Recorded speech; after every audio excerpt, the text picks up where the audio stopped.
అందరికీ నమస్కారం అండి. ఈరోజు మీరు అందరితో మాట్లాడాలని కోరుతున్నాను సెన్సస్ 2027 గురించి.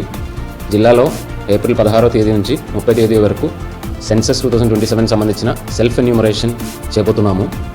ప్రతి ఒక్కరు కూడా జిల్లా స్థాయిలో ఉన్న ప్రతి ఒక్కరు కూడా ఆన్లైన్లో sc.census.gov.in అనే వెబ్సైట్కి వెళ్ళి దయచేసి సెల్ఫ్ ఎన్యూమరేషన్ చేయాలని కోరుతున్నాను. దీనివలన మీకు కూడా సెన్సస్ హౌస్ లిస్టింగ్ ఆపరేషన్ చేసిన టైంలో మీ అందరూ కూడా చాలా టైం సేవ్ అవ్వడానికి అవకాశం ఉన్నాయి. మన సిబ్బందులందరూ కూడా త్వరలోనే సెన్సస్ కంప్లీట్ చేయడానికి అవకాశం దొరుకుతున్నాయి. అదే కాకుండా మీ అందరికీ ఒకటి ఇంపార్టెంట్ ఐటమ్ చెప్తామని అనుకున్నాము. ఎందుకంటే మీరు ఇచ్చిన డేటా బేసిక్ డీటెయిల్స్ మాత్రమే మనం అడుగుతున్నాము. ఈ బేసిక్ డీటెయిల్స్ ఏ ఒక్క గవర్నమెంట్ డిపార్ట్మెంట్కి మీ ప్రైవేట్ డేటానే షేర్ చేయడానికి అవకాశం లేదు. ఈ డేటా అన్నీ కూడా సెన్సస్ డిపార్ట్మెంట్ చేతిలోనే ఉంటుంది. అండ్ దీనివలన ఎటువంటి ఇండివిజువల్ డేటా ఎవరిది కూడా బయటికి ఏమీ షేర్ చేయలేరు.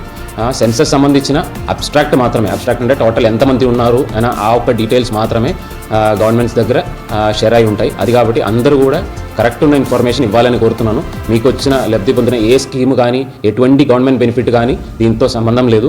మీరు ఇచ్చిన డేటా కరెక్ట్గా ఉన్నదిలైతే మన రాబోయే కాలంలో ప్లానింగ్కి పనికొస్తుంది. కానీ ఇండివిజువల్గా ఉన్న ఎటువంటి బెనిఫిట్కి ఇది ఎటువంటి సంబంధమే లేదు. సో దయచేసి ఎవరు ఏం భయం లేకుండా, ఏ అపోహాలు లేకుండా దయచేసి కరెక్ట్ డేటా ఇవ్వాలని కోరుతున్నాను. జిల్లాలో సుమారుగా మన క్యాల్కులేషన్ ప్రకారం అయితే 10 లక్షల దాకా హౌస్ హోల్డ్స్ ఉంటాయి. ప్రతి ఒక్కరు కూడా ఈ 15 రోజు పీరియడ్లో సెల్ఫ్ ఎన్యూమరేట్ చేసుకొని వాళ్ళ ఇంటికి సంబంధించిన వివరాలన్నీ కూడా ఇవ్వాలని కోరుతూ సెలవు తీసుకుంటాను. ఈరోజు సెన్సస్ భాగంగా నేను కూడా సెల్ఫ్ ఎన్యూమరేట్ చేయడం జరిగింది. మీ అందరూ కూడా చేస్తారని కోరుతున్నాను. మీ అందరూ కూడా సెల్ఫ్ ఎన్యూమరేషన్ భాగంగా మళ్ళీ ఒకసారి శుభాకాంక్షలు తెలియజేసుకొని సెలవు తీసుకుంటాను.